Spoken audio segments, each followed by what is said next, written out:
17th of August 1944, a young Polish soldier called Zbigniew Błykiewicz, codenamed Notch, is asleep in his bed. Suddenly, he's awoken by a tremendous boom. His house and the area around it has been hit by a rocket launcher that the Poles called the Bellowing Cow and the Germans called the Nebelwerfer. This was a particular type of rocket that could be filled either with high explosive or with fuel. It would make a terrible screeching sound, followed by a few seconds of silence, followed by an explosion. The soldier Notch is woken up.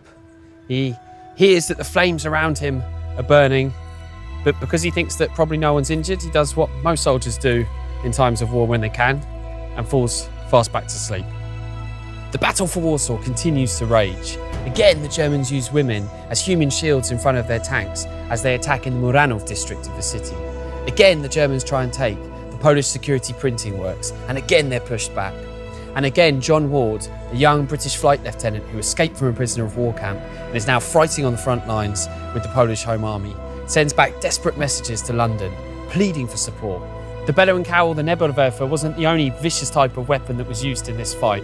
The Germans also employed a particular type of remote-controlled tank, a little mini tank that was filled with explosives.